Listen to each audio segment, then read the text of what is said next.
नमस्कार साथियों, गुरुकुल जीवन चैनल में आप सभी का बहुत बहुत स्वागत है। हमारे भारतवर्ष में बहुत सारे यूं तो बहुत सारे धार्मिक उत्सव मनाए जाते हैं। उन सभी उत्सवों में से एक बड़ा पर्व जो है वह गणेश चतुर्थी का पर्व भी हम लोग मनाते हैं। गणेश चतुर्थी की आप सभी लोग भी तैयारी कर रहे होंगे। भगवान गणेश जी के बारे में कहा गया है, विद्यार्थी लभते विद्यान, धनार्थी लभते धनम, पुत्रार्थी लभते पुत्रान, मोक्षार्थी लभते गतिम। यानी भगवान गणेश जी की पूजा यदि आप विद्या की कामना से करते हैं तो आपको विद्या प्राप्त होती है। यदि आप धन की कामना से भगवान गणेश जी की पूजा करते हैं तो आपको धन की प्राप्ति होती है। ऐसे ही यदि आप पुत्र की कामना से करते हैं तो आपको पुत्र की प्राप्ति होती है। और यदि आप मोक्ष की कामना से भगवान गणेश जी की प्रार्थना करते हैं, पूजन करते हैं, तो आपको मोक्ष की प्राप्ति होती है।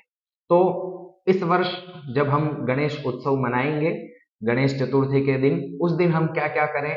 तो सर्वप्रथम तो हमें यह ध्यान रखना है कि जब गणेश चतुर्थी के दिन हम यदि पूजा कर रहे हैं तो उस दिन जो है पार्थिव गणेश की पूजा की जाती है। पार्थिव यानी मिट्टी से बने हुए भगवान। तो मिट्टी के ही उस दिन भगवान जो होंगे उसकी पूजन हम लोगों को करना है। हम लोगों ने पीछे भी एक वीडियो में हमने बताया था कि हम लोगों ने यहीं पर जो मिट्टी होती है उसके ही हमने भगवान गणेश जी को बनाया था। और आप भी इसी प्रकार मिट्टी के ही गणेश जी लेवें।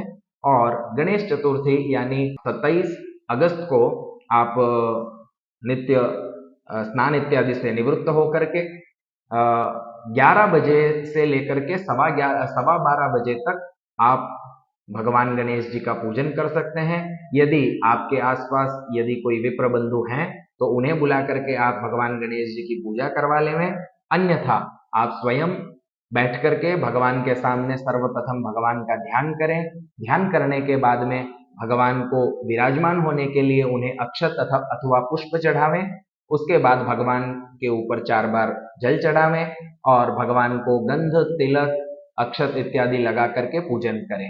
और तत्पश्चात भगवान का अभिषेक करें। उसके पश्चात भगवान को धूप दीप दिखा करके नैवेद्य का भोग लगा करके भगवान की आरती करें। विशेष ध्यान रखें कि भगवान गणेश को मोदक और दूर्वा अति प्रिय है, तो दूर्वा और मोदक अवश्य चढ़ाएं।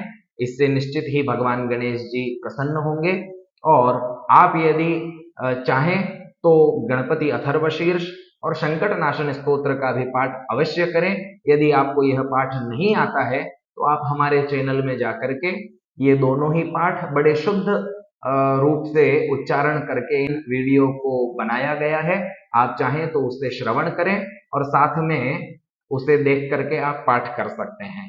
और हमें लगता है निश्चित ही इस प्रकार पूजन करने से भगवान गणेश जी प्रसन्न होंगे और आपके मन की जो भी कामना है उसे वह पूर्ण करेंगे। पुनः एक बार आपको गणेश चतुर्थी की बहुत बहुत शुभकामनाएं। धन्यवाद।